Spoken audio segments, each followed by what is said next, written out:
नमस्कार मेरे प्रिय छात्रों।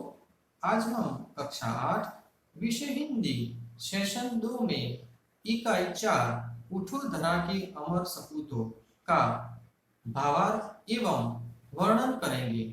साथ ही संज्ञा एवं उसके प्रकारों का विस्तृत अध्ययन करेंगे। आइए बच्चों, कविता के भावार्थ को आगे बढ़ाते हैं। डाल डाल पर बैठे विहग कुछ नए स्वरों में गाते हैं। गुनगुन गुनगुन गुनगुन करते भौरे मस्त उधर मंडराते हैं।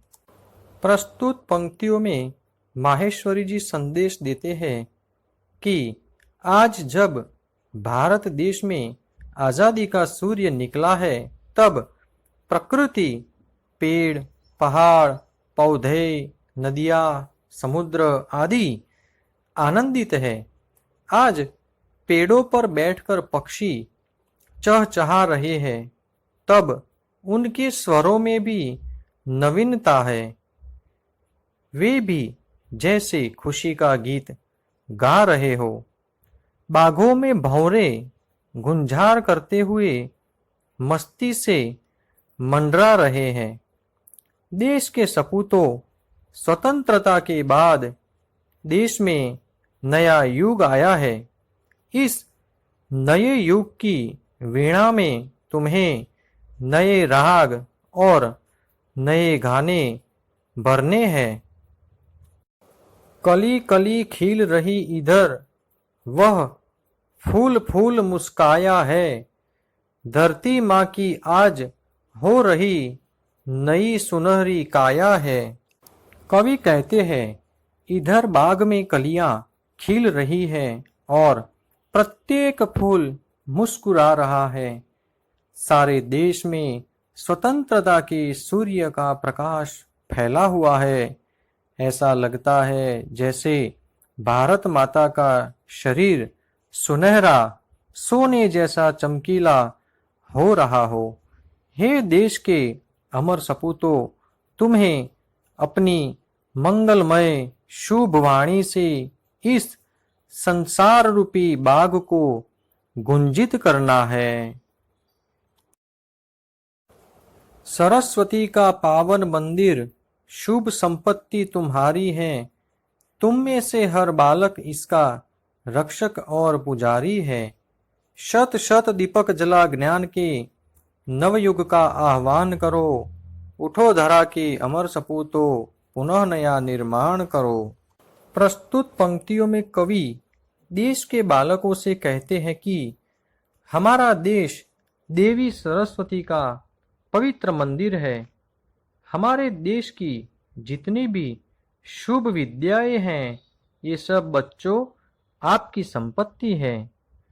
तुम में से प्रत्येक बालक इस विद्या का रक्षक और पुजारी है। बालकों, यहाँ आपको इस विद्या को ग्रहण कर ज्ञान के सैकड़ों दीपक जलाने हैं। आपको भारत में एक नए युग का आह्वान करना है, एक नए युग को बुलाना है। बच्चों, यहाँ कविता का वर्णन पूर्ण होता है। आगे हम व्याकरण में संज्ञा का अध्ययन करने जा रहे हैं। बच्चों, कक्षा 7 में आप सबने हिंदी व्याकरण में संज्ञा का अध्ययन किया हुआ है। आइए आज हम पुनरावर्तन के रूप में संक्षिप्त में अध्ययन करेंगे। आइए बच्चों, संज्ञा की परिभाषा समझते हैं। किसी व्यक्ति, वस्तु, स्थान, भाव आदि के नाम को संज्ञा कहते हैं।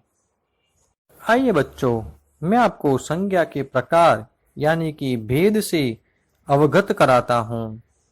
1. व्यक्तिवाचक संज्ञा। 2. जातिवाचक संज्ञा। 3. भाववाचक संज्ञा। 4. समूहवाचक संज्ञा। 5. द्रव्यवाचक संज्ञा। व्यक्तिवाचक संज्ञा, जो संज्ञा किसी विशेष मनुष्य, प्राणी, स्थान या वस्तु का बोध कराए उसे व्यक्तिवाचक संज्ञा कहते हैं। आइए बच्चों, व्यक्तिवाचक संज्ञा को निम्न उदाहरणों के द्वारा समझते हैं। ध्यानपूर्वक सुने। राम, रामायण, यमुना, जनवरी, रविवार। यहाँ राम विशेष मनुष्य का नाम है, रामायण एक महाकाव्य का नाम है, यमुना भारत की एक नदी का नाम है, जनवरी महीने का और रविवार हफ्ते का नाम है। इसलिए ये सब व्यक्तिवाचक संज्ञाएं हैं। संज्ञा का दूसरा प्रकार जातिवाचक संज्ञा। जो शब्द किसी विशेष या संपूर्ण जाति का बोध कराए उसे जातिवाचक संज्ञा कहते हैं।